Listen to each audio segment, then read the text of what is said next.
Ohio State, you guys got explaining to do. You guys got a lot of explaining to do, man. Michigan beat the absolute hell out of Ohio State. Now, before we get into this, I want to apologize to all the Michigan fans. I wanted my boy Ty Shows, a.k.a. Around the Talk Sports. By the way, check out his YouTube channel. Does amazing content. But I went on his live stream. We predicted the game. I said Ohio State was going to blow out Michigan. I didn't think that Blake Corum was going to be healthy. I didn't really know the status of Donovan Edwards, but again, we look at we took a look at the Illinois game. We saw that, and we like, you know what? Ohio State, they're rolling. Their defense is playing phenomenal.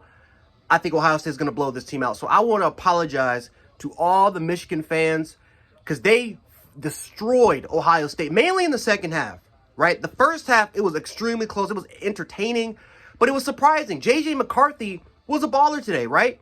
And it's rare to see because J.J. McCarthy has pretty much been a game manager, right? He doesn't make too many mistakes. He doesn't make the careless mistakes as far as turning over the football. But it seems like they were a little bit more conservative with J.J. McCarthy all season long. And maybe, and the credit for Michigan, they didn't have to. They didn't really have to be that. I'm sorry, I'm watching the Auburn Alabama game. You guys know I'm a Bama fan, and it's just whatever. But anyway, back to this. J.J. McCarthy was a baller today. He was an absolute baller. Let's give tons of credit to J.J. McCarthy today. Michigan's offensive coordinator was able to call some amazing plays. That jump pass on that third and one situation was incredible to see.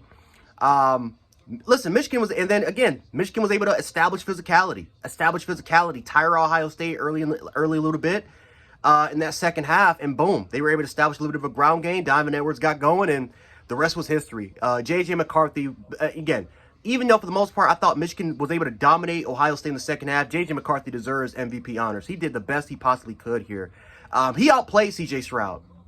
And this is what we talked about last year when Michigan lost to Georgia. Listen, we knew Michigan's brand of football. It's blue collar. They always have really great offensive lines. Their defense is always physical.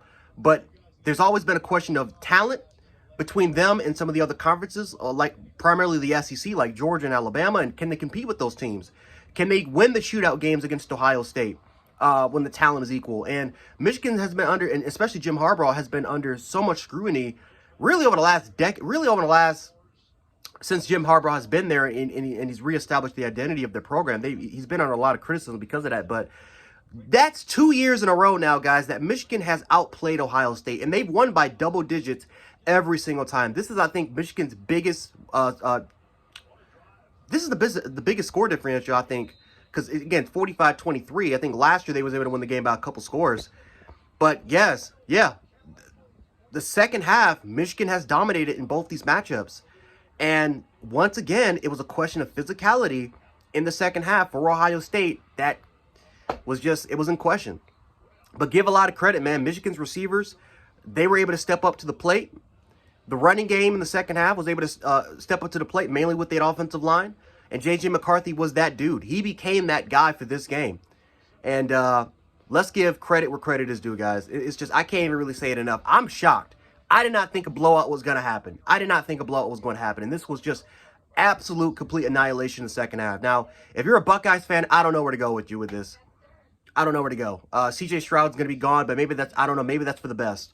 You have Marvin Harrison Jr., probably Emeka Egbuka might come back. We understand that Jackson Smith-Njigba, he did not play in this game. He hasn't been really healthy all year round, and if he decides to come back, that would be huge for you guys. But this was supposed to be the year.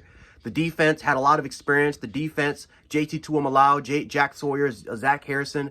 A lot of people have been, praising Tommy Eichenberg for being that guy. The secondary showed improvement, and then this happens. I mean, Ohio State, listen, if they get into the playoffs, could it be a chance of redemption? Absolutely. I mean, like I said, Alabama lost to Auburn in 2017.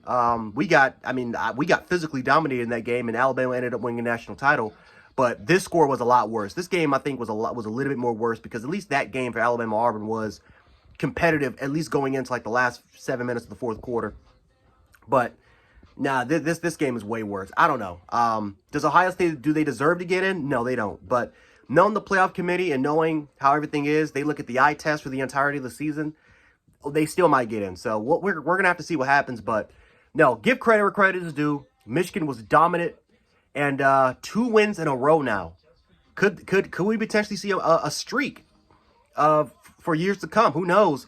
But so far, man, Jim Harbaugh has Ryan Day's number over the last couple years, and they have won by just simply just being more physical and just simply outplayed. Simple as that.